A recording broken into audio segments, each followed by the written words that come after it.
네, 오늘은 성탄절입니다. 사람들이 성탄절을 손꼽아 기다리지요. 특히 아이들이 이 성탄절을 매우 기대합니다. 그 이유가 무엇일까요? 선물을 기대하는 거죠. 선물. 그래서 이 선물을 기대하는 아이는 자기 전에 머릿맡에 양말을 걸어 놓습니다. 근데 일반 자기 양말은 들어갈 게 작기 때문에 큰 양말을 구하게 되지요. 저도 오늘 아침에 제 머리맡에 뭐가 있는지 더듬어 봤더니 아무것도 없더라고요. 이내 실망했습니다. 근데 여러분, 이렇게 기대하는 마음이 있는 마음, 동심이죠. 동심. 얼마나 순수한지요. 누군가가 놔뒀겠다. 저희 아이들은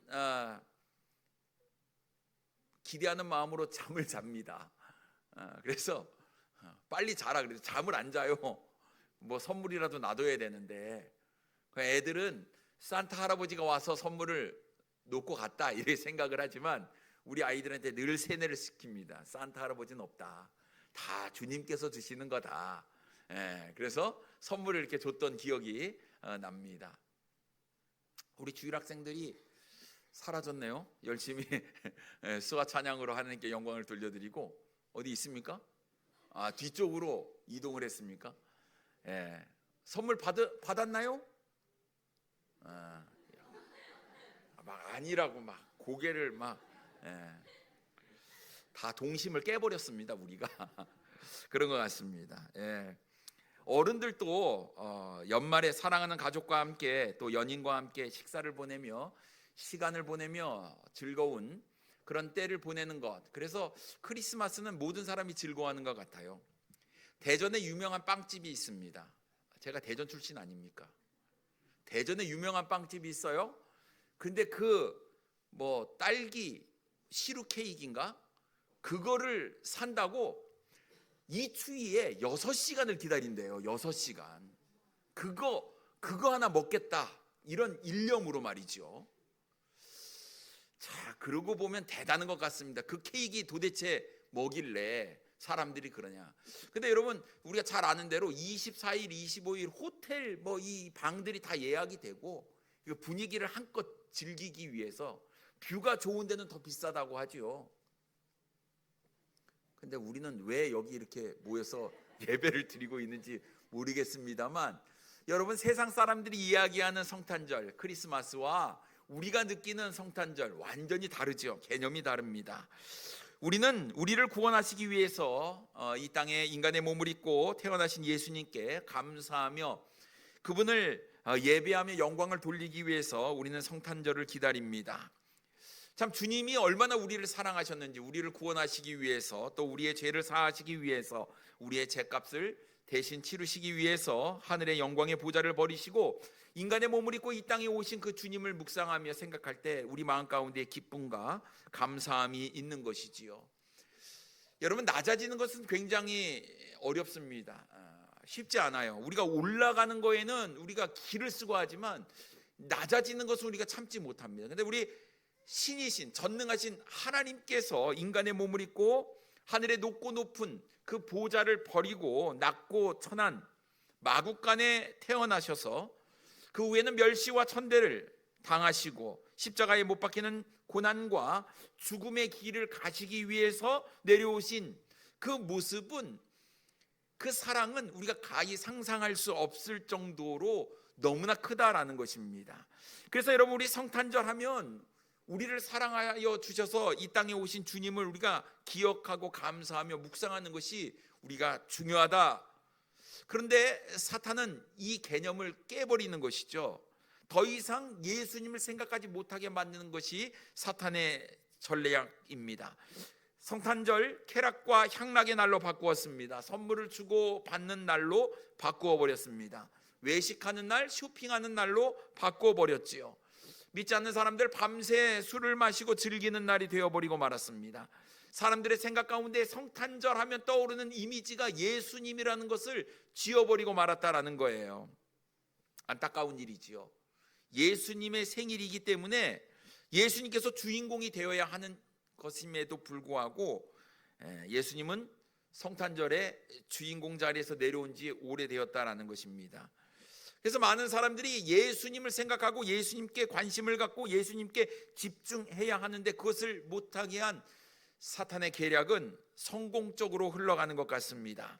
그렇기 때문에 더더욱 우리는 성탄절날 주님을 기억하고 묵상하는 삶을 살아야 되리라고 믿습니다. 그리고 성탄절의 주인공이신 예수님을 기억하며 오늘 본문에 등장한 동방박사들처럼 예수님께 합당한 예물을 우리가 드려야 하지 않을까 싶은데요.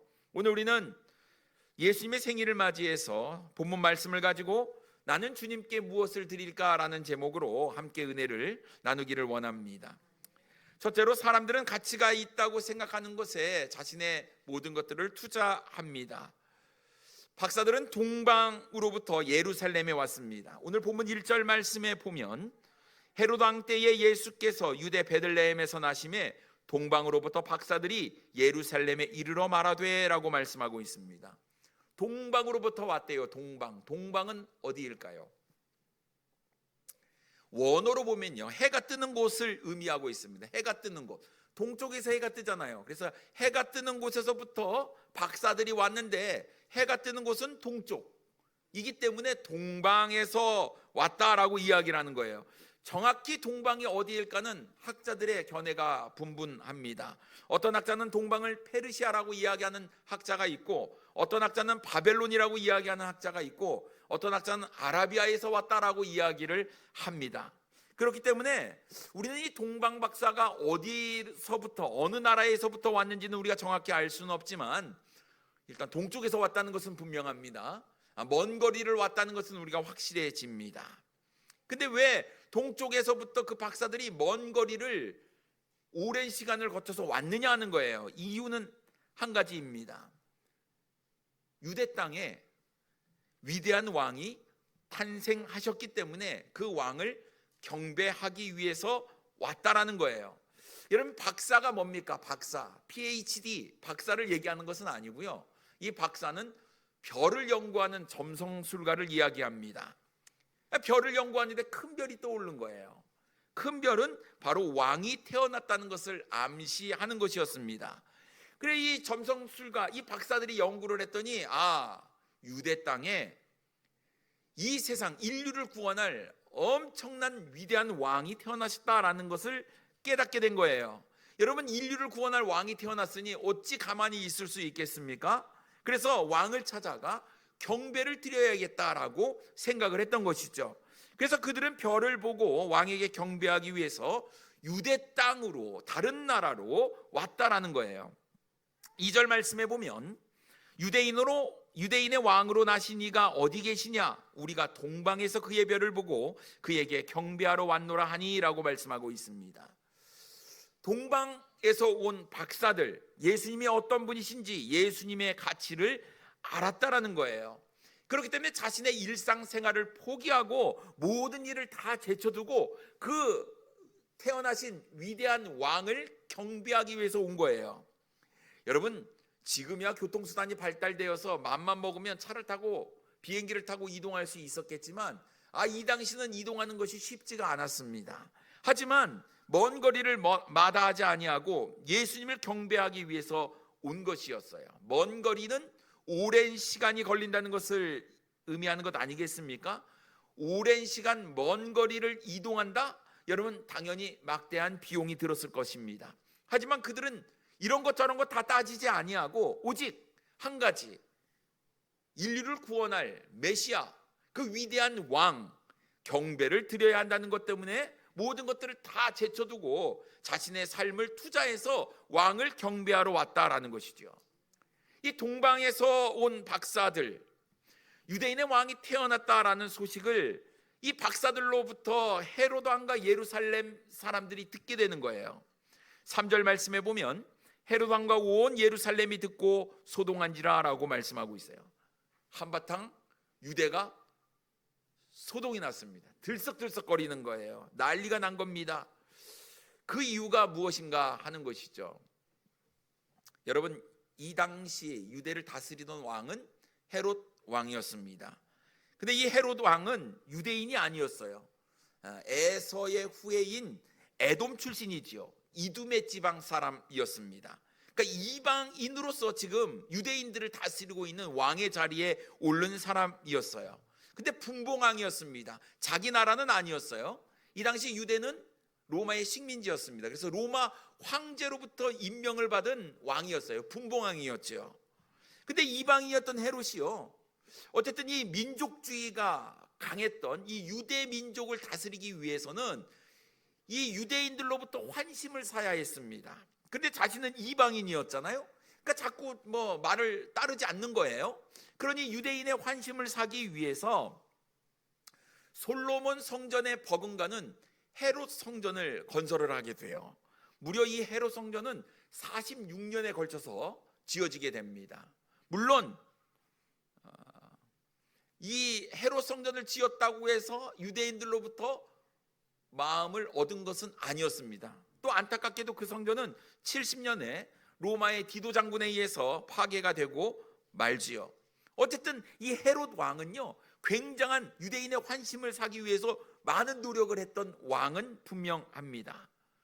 그런데 동방에서부터 박사들이 왔는데 유대인의 왕이 태어났다는 얘기를 한 거예요. 그러면 어떤 생각이 들겠습니까? 유대인의 왕이 태어났다? 자신이 왕인데 자신의 왕자리가 불안해지는 거예요. 내가 왕자리 뺏기는 건 아닌가? 여러 가지 걱정을 하게 되는 것이죠. 그러니 난리 법석이 나는 겁니다. 소동이 일어나게 된 거예요. 그래서 이런 상황 가운데 헤롯은 예수님을 죽이기 위해서 베들레헴 지역의 2살 이하의 사내 아이를 다 죽이라는 잔혹한 명령을 내리게 되지요. 근데 이 헤롯이 예수님을 없앨 목적으로 뒷조사를 하기 시작합니다. 모든 대제사장과 백성의 서기관들을 불러서 그리스도가 어디에서 나겠느냐고 묻게 돼요. 보면 4절 말씀에 보면 왕이 모든 대제사장과 백성의 서기관들을 모아 그리스도가 어디서 나겠느냐 물으니라고 말씀하고 있습니다. 대제사장과 서기관들이 어떤 사람일까요? 성전에서 제사를 드리는 사람이었죠. 뿐만 아니라 서기관들은 하나님의 말씀을 연구하고 가르쳤던 사람이었습니다. 다시 말해서 구약 율법에 관해서는 해박한 지식을 가지고 있었던 사람들이었다는 거예요. 헤롯 왕이 물어봤습니다. 대제사장들과 서기관들에게. 그들이 이야기를 합니다. 그들이 답을 가지고 있을 것이라는 것을 헤롯 왕은 알고 있었어요. 그리고 헤롯이 어떤 질문을 했는지 한번 살펴보십시오. 동방박사가 와서 유대인의 왕이 어디서 태어나느냐고 물었어요. 그러면 대제사장들과 서기관에게 물을 때 뭐라고 묻는 것이 당연할까요? 유대인의 왕이 어디서 나느냐라고 물어야지 당연하잖아요. 그런데 지금 헤롯이 뭐라고 물어보죠? 답은 제 얼굴에 써 있는 게 아니고 성경에 써여 있는데 뭐라고 물어봅니까? 그리스도가 어디서 나겠느냐고 물어봐요. 그리스도가 어디서 나겠냐? 여러분, 그리스도와 유대인의 왕을 헤롯이 동일시 여기고 있었다라는 것을 우리가 알 수가 있어요. 놀라운 일입니다. 여러분, 그리스도는 메시아를 뜻하는 거거든요.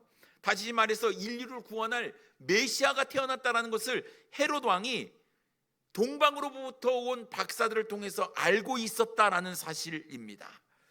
헤롯의 질문에 대제사장들과 서기관들은 미가서 5장에 있는 말씀을 인용해서 대답을 하죠.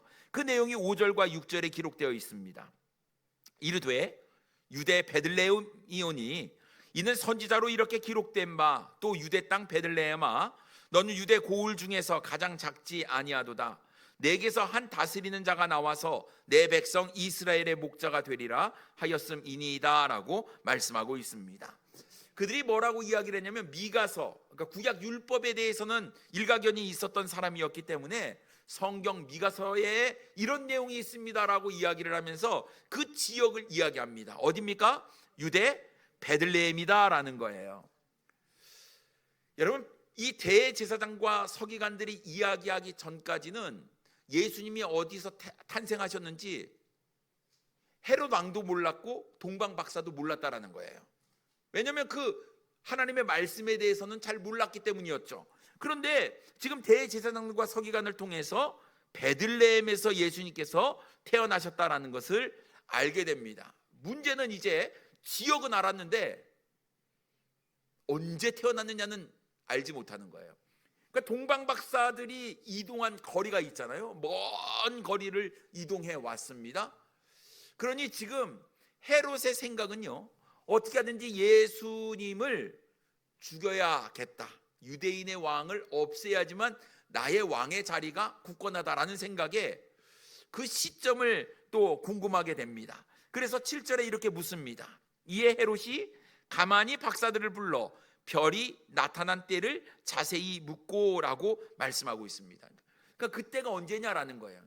너희들이 얼만큼 이동했느냐, 너희들이 언제 예수님이 탄생했다는 것을 알았고, 또 이동하는 기간을 빼면 예수님이 탄생했던 때를 대충 유추할 수 있었다라는 것이죠. 그래서 자세히 묻게 됩니다. 근데 여러분, 별이 나타난 때가 왜 중요합니까? 사실은 중요하지 않아요. 예수님이 태어났다라는 것을 알았으면 가서 경배만 하면 되는 것 아니겠습니까? 그런데 헤롯의 행보가 좀 이상합니다. 박사들을 가만히 불렀어요. 이미 박사들이 나타나가지고 유대인의 왕이 태어났다라는 얘기를 이야기했을 때부터 예루살렘은 난리가 났습니다. 소동이 일어났지요. 그런데 왜 가만히 불렀냐라는 거예요. 이미 지금 박사들은 요주 인물이 되어 있는데 말입니다. 뿐만 아니라 별이 나타난 때를 자세히 물었다라는 것, 은큼한 분명한 의도가 있었다라는 것을 우리가 알 수가 있죠. 하지만 헤롯은 자신의 속마음을 숨깁니다. 8절 말씀에 보면 베들레헴으로 보내며 이르되 가서 아기에게 대하여 자세히 알아보고 찾거든 내게 고하여 나도 가서 그에게 경배하게 하라라고 말씀하고 있습니다. 여러분, 헤롯이 경배하기 위해서 지금 이거 자세히 물어본 것일까요? 아니었잖아요. 거짓말이었어요. 물론 우리가 오늘 본문 12절 말씀에 보면 또 하나님께서 가서 얘기하지 말고 다른 길로 고국으로 돌아가게끔 인도했던 것을 우리는 알 수가 있습니다. 헤롯의 마음은 다른 데 있었어요. 헤롯은 가치를 예수님보다 자신의 왕의 자리에 두고 있었다라는 거예요. 그러니 여러분, 가치 있는 것에 사람의 마음이 있고 가치 있는 것에 사람이 자신의 물질과 자신의 삶을 투자하는 것 아니겠습니까? 이 동방박사와 헤롯의 삶은 분명히 구분이 되어 있었던 것을 보게 됩니다. 예수님을 놓고 동방박사는 최고의 가치를 예수님께 뒀어요. 그렇기 때문에 자신의 모든 것들을 포기하고 예수님을 경배하기 위해서 먼 거리를 마다하지 아니하고 왔다라는 거예요. 산 넘고 물 건너 사막을 건너 어려움을 다 겪어가면서 온 이유는 예수님이 자신의 삶에 있어서 중요하다고 믿었던 그 가치 기준이 예수님께 있었기 때문에 그랬어요. 하지만 헤롯은 어떻습니까? 가치 기준이 예수님에게 없었습니다. 그는 그리스도가 어디서 나겠느냐고 물었던 것으로 보아 예수님이 메시아다라는 사실은 알고 있었다라는 사실이에요. 메시아, 그리스도 어떤 분입니까? 온 인류를 구원할 분이세요. 그러면 헤롯은 자신의 왕의 자리가 중요한 게 아니라 나를 구원하실, 인류를 구원하실 예수님이 오셨으니 동방박사처럼 가치를 거기에 두었다고 한다면 오히려 예수님께 경배하는 것이 맞는 것 아니겠습니까? 가만히 불러서 조심스럽게 비밀리에 이야기를 한 것으로 보아 헤롯의 가치는 예수님께 두지 않았다라는 것을 우리가 알 수가 있는 것이죠. 여러분, 우리는 어떻습니까? 오늘 성탄절인데 우리가 매주일 주님의 날이라고 우리가 주님을 예배하기 위해서 모이며 매일의 삶이 예배자의 삶이 되어야 하기에 우리는 정말 우리의 삶 가운데 가장 가치는 예수님께 있다라고 말은 하지만 과연 우리의 삶도 우리의 말과 우리의 생각과 함께 정말 가치를 주님께 두고 있느냐 하는 거예요. 여러분, 우리가 시간을 쏟고 물질을 쏟는 것에 사람의 가치 기준이 있다라는 것은 우리가 다 동의합니다. 정말 우리가 주님을 사랑한다고 한다면 정말 나는 주님께 무엇을 투자하고 있느냐라는 것을 생각해 봐야 되는 것 아니겠습니까? 여러분, 영원한 것과 영원하지 않는 것이 있습니다. 여러분, 무엇이 더 가치가 있겠습니까? 라고 대답은 하지만 과연 우리가 영원한 것에 가치를 두고 살아가고 있는가 하는 것을 우리가 생각해 봐야 하는 것 아닐까 싶습니다. 이태리 밀라노 대성당의 3층, 삼중 현관, 그러니까 현관문이 3개 있는데요. 그 위에마다 푯말에 아치 부분에 이러한 세 문장이 기록되어 있다고 합니다. 첫째 현관 문장, 아치에는 이러한 이야기가 기록되어 있다고 합니다. 모든 쾌락은 순간뿐이다. 두 번째 현관 아치에는요, 모든 고난도 순간뿐이다. 그리고 마지막 주 통로로 이어지는 중앙 현관에는 이렇게 새겨져 있다고 합니다. 영원한 것만이 가치가 있다. 여러분, 쾌락도 고난도 다 지나가는 순간일 뿐인데 영원한 것만이 가치가 있다라고 기록되어 있다고 합니다. 그러니 여러분, 우리가 영원한 것에 가치를 두고 우리의 삶을 들여야 한다는 것입니다. 마태복음 13장 44절 말씀에 보면 천국은 마치 밭에 감추인 보화와 같으니 사람이 이를 발견한 후 숨겨두고 기뻐하며 돌아가서 자기의 소유를 다 팔아 그 밭을 사느니라 라고 말씀하고 있습니다. 밭에 보화가 감춰져 있는데 여러분, 이 밭 안 사겠습니까? 그 보화가 귀중한 것을 알면 말입니다. 근데 영원한 천국이 그렇다라는 거예요. 그러니까 우리의 모든 것들을 다 팔아서라도 우리 영원한 것을 우리가 가질 수 있도록 그것을 사야 하는 것 아니냐 하는 것이죠. 근데 여러분, 우리가 정말 이 세상을 살면서 우리가 얼마나 세속적이냐 하면 영원한 것이 중요하다고 이야기를 하지만 영원한 것에 우리가 많은 것들을 투자하지 않는다라는 거예요. 우리의 시간도 우리의 물질도 마찬가지입니다. 여러분, 우리가 말씀이 중요하다고 이야기를 하지만 정말 말씀을 사모하며 말씀을 읽고 말씀을 묵상하고 말씀대로 지켜 살아가기 위해서 우리가 노력을 하고 있느냐 하는 거예요. 이제 12월 31일이 6일 남았습니다. 6일. 물론 성경 일독 다 잘하고 계시는지 모르겠지만 못하신 분들은 오늘부터 금식하시고 잠도 안 주무시고 6일 동안 그냥 읽으시면 뭐 일 동안 할 수 있을 거라고 생각이 듭니다만, 여러분 한번 생각해 보십시오. 우리가 입으로는 중요하다, 이것이 소중하다, 이것이 가치 있다라고 이야기하지만 정작 우리의 삶의 모습은 우리의 고백과 함께 가고 있느냐 아니면 따로 가고 있느냐. 정말 우리는 영원한 것 천국을 바라보며 하늘의 보화를 쌓아야 한다고 이야기를 하고 있지만 우리의 삶도 과연 그렇게 살아가고 있느냐 하는 겁니다.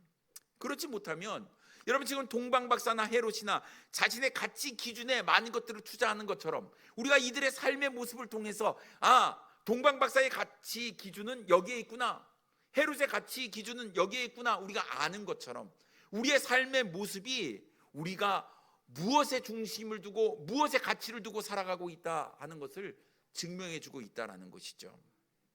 여러분, 과연 정말 우리가 영적인 것, 영원한 것, 주님께 가치를 두고 살아가고 있는지, 오늘 성탄절을 맞이해서 이 시간 2025년 우리가 지나온 삶을 돌아보면서 과연 나는 주님께 가치를 두고 살아왔는지 이 시간 우리의 삶을 돌아볼 수 있기를 바랍니다. 여러분, 이야기의 끝은 언제나 끝은 있습니다. 여러분, 드라마도 끝이 있고 책도 끝이 있습니다. 여러분, 우리의 인생을 나그네 길이라고 이야기를 하고 또 인생은 안개와 같다라고 이야기를 하고 또 인생은 풀과 꽃과 같다라고 이야기를 합니다. 이 모든 것들을 종합해 보면 우리의 인생은요, 긴 이야기가 아니라 짧은 이야기와 같다라는 것이죠. 100세 시대를 이야기합니다. 근데 이 100세 인생이요, 영혼에 비하면 터무니없이 짧다라는 거예요. 그것이 바로 우리의 인생이다라는 것입니다. 그러니 여러분, 이 짧은 인생 우리가 찰나 순간 너무 빨리 지나가는 것 같아요. 근데 여러분, 2025년도 금방 시작한 것 같은데 벌써 12월 달, 이제 송년, 송구영신, 우리 이런 얘기를 할 때가 온 거예요. 세월이 참 빠르다라고 우리가 이야기를 합니다. 올해도 너무 빨리 지나간 것 같아요. 근데 여러분, 이 빠르게 지나가는 우리의 시간을 잘 활용하지 못하면 우리는 헛된 세월, 허송 세월을 보낼 수 있다는 것이죠. 그러니 여러분, 영원한 것과 영적인 것에 가치를 두고 살아가시는 우리 사랑하는 성도님들 되기를 원합니다. 두 번째로 우리는 그 가치에 합당한 것을 드려야 합니다. 박사들은 예수님을 경배하기 위해서 베들레헴으로 향했어요. 동방에서 보던 그 별이 나타나서 앞서 인도를 하다가 갑자기 그 자리에 서게 됩니다. 왜냐하면 예수님께서 태어나신 곳에 머물렀기 때문이에요. 9절 말씀에 보면 박사들이 왕의 말을 듣고 갈새 동방에서 보던 그 별이 문득 앞서 인도하여 가다가 아기 있는 곳 위에 머물러 서 있는지라 라고 말씀하고 있습니다. 여러분 얼마나 설렐까요? 먼 거리를 여행을 왔어요. 근데 여행의 목적지가 분명히 알았으면 그래 이렇게 가면 되지 이런 생각이 들 텐데 별을 따라온 거예요. 그러다가 진짜 예수님이 계신 곳에 머물러 섰을 때 감동, 그 가슴 벅참 이런 것들이 동방박사 마음 가운데 있었다라는 거예요. 그러니 어떡합니까? 10절 말씀에 보니 그들이 별을 보고 매우 크게 기뻐하고 기뻐하더라 라고 말씀하고 있습니다. 기뻐했대요. 기뻐했어요. 근데 어떻게 기뻐했습니까? 기뻐하고 기뻐했대요. 이중으로 얘기하는 것은 강조. 근데 그 앞에 또 수식어가 붙죠. 매우 크게 기뻐하고 기뻐하더라 라고 말씀하고 있습니다. 그러니까 동방박사의 그 마음을 표현하는 가장 이보다 더 표현할 수 없는 거예요. 이중으로 강조하고 최상급 표현으로 매우 크게 했다라는 것이니까 정말 이 동방박사들이 기뻐했다라는 것은 우리가 알 수가 있습니다. 여러분 오늘 성탄절이니까 기뻐하시죠? 막 기쁨이 있죠? 근데 아멘도 줄어들고 표정도 어두워요. 오늘 몇 분이 들어오시면서 이렇게 인사를 메리 크리스마스라고 하시는 분이 계시고 오늘 또 날씨가 추워진다니까 한파 크리스마스 이렇게 하시는 분도 계시고 뭐 그렇습니다. 근데 여러분 성탄절만큼 우리가 즐거워야 되는데 오늘 우리가 분명히 예배를 드리는데 오늘 점심은 없습니다. 마음이 좀 허전하시죠? 하지만 나오미반에서 떡을 준비해 주셔가지고 우리의 배고픔이 좀 해결이 될 것 같아요. 근데 오늘 예배를 드리러 왔는데 별로 기쁜 마음이 없는 것 같고 예배 끝나고 가족들과 함께 모이는 시간을 더 기뻐하시면 이거는 좀 주객이 전도됐다라는 생각이 듭니다. 여러분 동방박사들이 정말 그 기뻐했던 그 마음을 우리도 함께 참여하고 우리도 기뻐해야 되지 않을까 싶습니다. 이 동방박사들이 집으로 들어갔어요. 그러니까 집에 보니 마리아와 예수님이 있는 거예요. 그들이 어떻게 했을까요? 11절 말씀에 보니까 집에 들어가 아기와 그의 어머니 마리아가 함께 있는 것을 보고 엎드려 아기께 경배하고 보배압을 열어 황금과 유황과 모략을 예물로 드리니라 라고 말씀하고 있습니다. 여러분 동방박사가 딱 들어가니까 한 여인이 누구요? 마리아가 아이를 안고 있었어요. 그 아이가 누구예요? 예수님이에요. 동방박사들이 분명히 봤어요. 그래서 그들이 엎드려 경배를 합니다. 근데 누구한테 경배를 했냐고 성경은 이야기하고 있습니까? 아기께 경배하고 이렇게 얘기를 하고 있어요. 아기께 경배하고. 분명히 예수님과 마리아가 함께 있었지만 동방박사들이 누구에게 경배했다고요?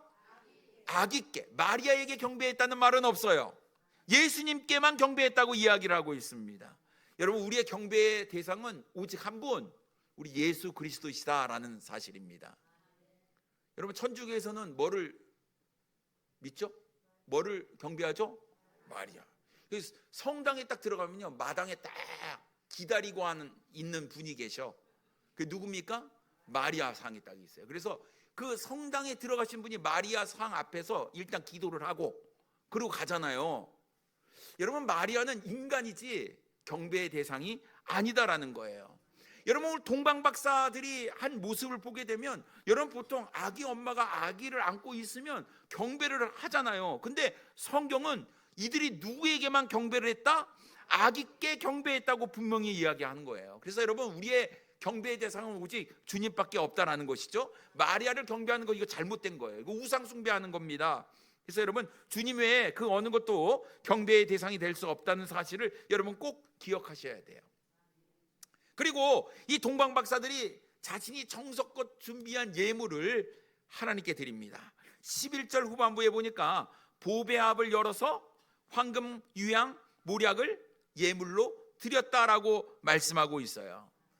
여러분, 이것을 어디서부터 준비했겠습니까? 예루살렘에 와서요? 아니잖아요. 자신의 나라에서 왕을 위해서 정성껏 준비를 했어요. 황금 비싸요. 요즘 금값이 많이 올라가지고. 황금, 원래부터 왕에게 맞는 것, 변하지 않는 것, 그런 뜻이에요. 그래서 왕에게 합당한 그런 물건이 바로 황금입니다. 유향은 값비싼 향유로 그리스도의 신성을 뜻하고요. 모략은 부패를 방지하는 방부제나 진통제로 사용하는 것이죠. 예수 그리스도의 고난과 죽음을 상징합니다. 여러분, 예수님께서 십자가에 못 박혀 죽으실 때 고통 가운데 있을 때 모략을 탄 포도주를 이렇게 드리잖아요. 진통제로 사용하는 것이었거든요. 예수님께서는 받지 아니하셨지요. 그렇지만 이 모략은 예수님의 고난과 죽음을 상징하는 겁니다. 그러니까 왕을 상징하는 것, 그리스도를 상징하는 것, 고난과 죽음을 상징하는 것, 이 예물을 동방박사들이 잘 준비를 해서 예수님에게 아주 합당한 예물을 드렸다라는 것을 우리가 알 수가 있어요. 그 예물을 통해서 예수님이 최고의 왕이시고 하나님의 아들이시고 우리의 죄 가운데서 우리를 구원할 구세주이심을 나타내 보이고 있다라는 사실이에요. 그들은 준비했어요. 주님께 합당한 것을 내가 드려야지. 우리 주님이 어떤 분이신지를 생각을 하고 거기에 대한 합당한 예물을 지극히 노력해서 준비해서 가지고 왔다라는 거예요. 여러분, 한번 생각해 보십시다. 먼 거리를 오는데 뭐 강도떼를 만나지 않을 수 있다는 법이 어디 있겠어요. 그런데 이런 위험천만한 일을 얼마나 소중하게 준비를 해갖고 정말 잘 보관해가지고 가지고 왔겠습니까? 이것이 동방박사의 마음이었다라는 거예요. 경배는요, 대충 하는 것이 아니라 철저히 준비해서 하는 것이다라는 거죠. 여러분, 오늘 우리가 주님을 경배하기 위해 이 자리에 모였습니다. 단순히 예배에 참석하기 위해서 왔다라는 것은 잘못된 것이죠. 예배도요, 준비해서 와야 하는 것입니다. 동방박사가 예수님께 맞는 예물을 준비해서 드렸던 것처럼 여러분, 우리도 준비해서, 예배를 준비해서 와야 하고 준비된 마음으로 주님을 예배해야 되는 것이 맞다라는 거예요. 오늘 예수님의 생일을 맞이해서 여러분, 어떤 예물을 준비하셨습니까? 황금 준비하신 분, 모략 준비하신 분, 향유를 준비하신 분 계세요? 정말 주님을 위해서 내가 무엇을 준비할까? 여러분, 정말 주님께서 기뻐하시는 것이 뭘까? 주님께서 원하시는 것이 무엇일까? 여러분, 바로 생각해 보면 우리 자신을 기뻐하신다라는 거예요. 여러분, 로마서 12장 1절 말씀에 보면, 그러므로 형제들아, 내가 하나님의 모든 자비하심으로 너희를 권하노니 너희 몸을 하나님이 기뻐하시는 거룩한 산 제물로 드리라. 이는 너희가 드릴 영적 예배니라 라고 말씀하고 있습니다. 너희 몸을 하나님이 기뻐하시는 거룩한 산 제물로 드리라고 말씀하고 있는 거예요. 무엇을 드리라고요? 우리 몸, 우리 자신을 드리라 라고 말씀하고 있습니다. 고린도전서 6장 20절 말씀에 봐도 값으로 산 것이 되었으니 그런즉 너희 몸으로 하나님께 영광을 돌리라라고 말씀하고 있어요. 하나님께서 우리에게 원하시는 것은 우리의 몸, 우리의 자신, 우리의 삶을 주님께 드리는 것, 이것을 주님께서 기뻐하신다라는 거예요. 그러니 여러분, 우리의 삶, 우리의 자신을 드리기 위해서는요, 여러분, 우리가 오늘 성탄절을 맞이해서 오는 것, 주일날 주님을 예배하기 위해서 오는 것만이 아니고 매일매일의 삶이 하나님과 깊은 관계를 맺고 하나님께 영광을 돌리는 예배자의 삶이 우리의 삶 가운데 있어야 한다는 것이죠. 그러니 여러분, 우리의 삶이 거룩해야 되는 거고, 우리의 삶이 경건한 삶을 살아야 하는 것입니다. 거짓이 없어야 하고요, 정직한 삶을 살아야 하는 거고, 어찌하든지 하나님과 깊은 관계를 맺으면서 우리의 삶 가운데 맺어져야 될 성령의 열매들이 맺히는 것, 이런 삶을 우리가 살아야 한다는 거예요. 그러기 위해서는 여러분, 말씀과 기도로 우리가 잘 무장되어야 하고요, 하나님의 말씀이 이끄시는 대로 내가 아멘 죽도록 충성하는 그 말씀에 순종하는 마음으로 우리가 매일매일 주님 함께 동행하며 살아가는 것, 이것을 우리 주님께서 가장 기뻐하신다라는 사실입니다. 그러나 여러분, 형식에 치우치거나 이름뿐인 그리스도인이라는 이름뿐인 그리스도인, 형식적인 그리스도인이 되어서는 안 된다라는 거예요. 빈 껍데기만 있는 것이 중요한 게 아니고요, 그 속에 있는 알맹이가 중요한 것 아니겠습니까? 우리의 마음의 중심이 어디로 향하고 있느냐에 따라서 우리의 삶의 모습, 행동도 바뀔 수 있다라는 것이죠. 여러분, 주님께서는 자신의 생명도 아끼지 아니하고 우리를 위해서 내어주셨다고 한다면, 여러분 이제 우리도 그 주님을 알고 주님의 마음을 알고 주님의 뜻을 안다고 한다면, 우리도 동일하게 예수님께서 우리를 사랑하셔서 우리를 구원하시기 위해서 이 땅에 오신 것처럼, 우리도 이 세상에 있는 수많은 잃어버린 사람, 죽어져가는 영혼들에게 동일한 예수님의 마음으로 그들을 사랑하고 그들을 구원하기 위해서 그들에게 복음을 우리가 전해야 되고, 그들에게 예수 그리스도의 사랑을 미치는 삶을 살아야 되리라고 믿습니다. 그것이 바로 주님께서 우리에게 베푸신 은혜요 사랑이다 하는 것이죠. 그건 여러분, 이제 더 이상 우리가 형식적인 모습이 아니라 정말 주님께서 기뻐하시는 잘 준비된 주님의 마음에 합당한 그런 삶, 그런 예배를 우리가 드려야 하리라고 믿습니다. 특별히 성탄절을 맞이해서 우리가 이웃에게 주님의 사랑을 나누기를 원합니다. 우리가 매년 우리 성탄 감사 헌금은 우리가 불우한 이웃을 위해서 돕습니다. 그래서 매년 제가 이제 주민센터에 가서 우리 교회 이름으로 이제 성탄 헌금을 드리고 왔는데요. 이번에는 좀 우리가 직접적으로 좀 섬기기를 원해서 우리가 이제 연락을 좀 취했습니다. 이렇게 현금만 주고 오는 것은 계좌 이체로 하지만 별로 의미가 없다 이런 생각이 들어서 직접 우리가 라면 박스를 들고 집집마다 찾아다니면서 예수님의 사랑을 좀 전하고 싶었어요. 근데 이것이 불가능하다. 개인 정보 할 수가 없다. 그리고 안 좋아한다. 그래서 우리가 주민센터에 우리가 기부를 하면 그것을 가지고 이제 자원봉사자들과 함께 공무원들이 이렇게 나눠준다 이렇게 얘기를 했습니다. 그래서 이번에 우리가 마음을 모아서 예수님의 사랑을 좀 전하기를 원하고요. 특별히 우리가 드리는 거 우리 지역 사회를 위해서 우리 독산 이동 주민센터에 기부를 할 계획입니다. 여러분 마음을 모아서 함께 해주시고 예수님의 사랑을 우리만 즐기고 누리는 것이 아니라 모든 사람이 다 같이 누리는 예수님의 귀한 사랑이 되기를 원합니다. 여러분 합당한 예물을 동방 박사가 드렸던 것처럼 우리도 주님이 기뻐하시는, 주님이 원하시는 우리의 삶을, 우리의 자신을 주님께 드릴 수 있는 우리 사랑하는 성도님들 되기를 원합니다. 기도하겠습니다.